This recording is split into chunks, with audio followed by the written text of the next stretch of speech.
Hi, I'm Lisa Rangel with Chameleon Resumes, the premier executive resume writing company. Thank you so much for joining me today. So today we are going to talk about how to secure your career as we enter a recession. So that is definitely the consensus amongst a lot of economists, a lot of financial pundits, that we are on the precipice of entering a recession. Some may say we're already in it, depending on different metrics. So let's just assume they're right. Let's just assume they are right. And I want to help you prepare for it. Because here's the thing, you can prepare for it. And wouldn't it be an awesome thing that it's not needed, right? And they're wrong. And we don't go into a recession. But if they are right, and we do head into a recession, or if we are in a recession, you'll be ready. And what's the harm in that, right? So I want you to be ready. I want you to be prepared. And I'm going to give you 3 things that you can do to secure your career during a recession. So first, I want you to start getting your documents ready. And I want you to do it while you still have access to your information at work and when you don't particularly need them right away.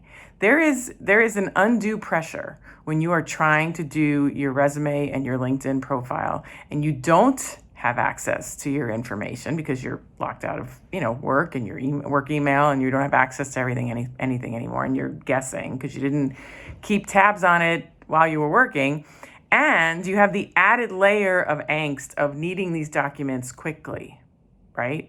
So you can be kind to yourself and not do that to yourself, and do them while there isn't the pressure of needing them, and do them while you have access to the information. So, I have some DIY resources that I'm going to put in the link below that you can use on. You don't even have to hire me to do it. Obviously we're here to do it, but the key is that you do it. Whether, or even if you hire somebody else, right? So just key is to do it. The second thing is, if you have been, whether you're working from home or working in an office, if you have been hunkering down and working through lunch and, barely talking to a human being outside of the work people you have to talk to get work done, I'm going to encourage you to break that up. Commit to having 3 to 5 networking chats a week. People you used to work with, people in different parts of the company you currently work with. Reach out to college people, college alumni, high school alumni, former corporate alumni, neighbors, people you used to maybe sit at a baseball field with because your kindergartners were on the team together, and that you guys work in the same industry, and now your kids are older and you haven't talked to them in a while because kids don't do the same things anymore. So, I'm just coming up with ideas, but people who are in your phone, people in your contact database that you haven't talked to in a while, go through your LinkedIn connections. People have 1,000, 3,000, 5,000 connections, and they're always like, well, I don't have anybody to talk to. I'm like, you got a list of connections on LinkedIn.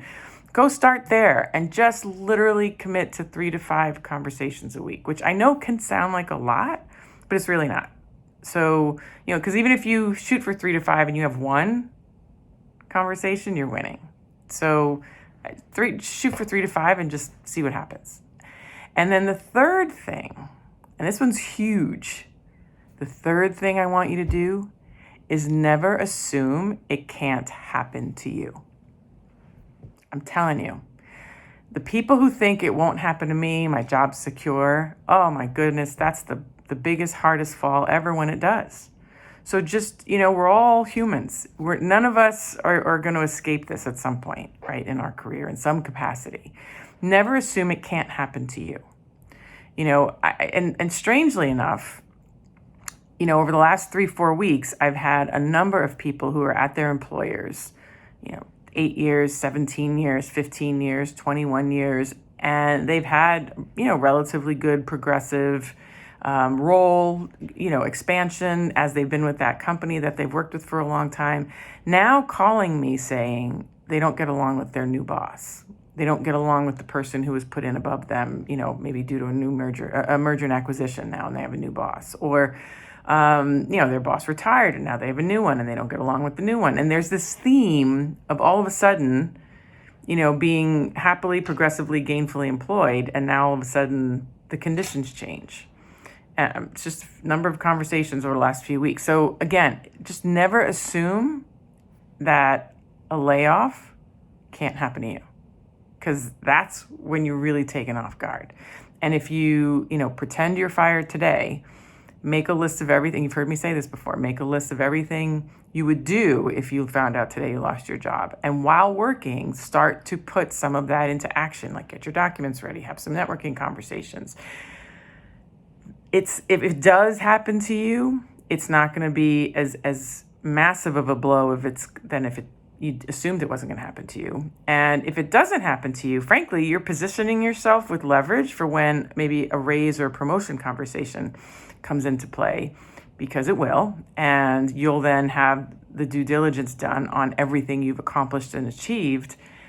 And it'll help you in that conversation to help, get your next promotion or a raise despite the recession. Raises happen in recessions. They do if you are prepared and you can sell yourself. So this exercise that I'm giving you today is not only to help you if you're laid off, but it will help you if you remain employed and still want to advance, even though it's a recession. You'll have the goods to counter that conversation where they say, well, it's been a tough year. We can't do that. You're gonna be like, well, you better find it, because I've done all this stuff, and you're gonna be able to have leverage and have that conversation.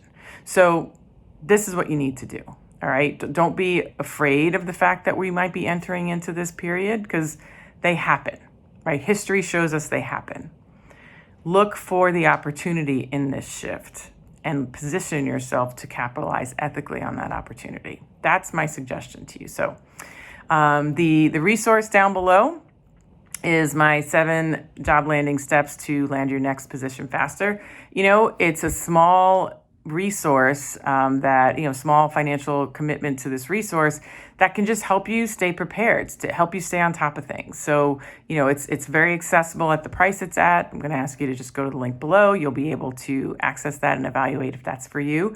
And again, the key is whether you buy my book, whether you hire us directly, or you hire somebody else, or you use the free information that I offer on my email list. The key is to do something to take control of your future and take care of yourself. So I hope that helps. Thank you so much for watching. If you like this video, I'm going to ask you to like it. If you know of someone who will benefit from this video, I'm going to ask you to share it. And if you have any questions or concerns, you can comment below or email me at lr@chameleonresumes.com, because I do read and reply to every email and every comment. And if you want to make sure you don't miss next week's video, be sure to subscribe.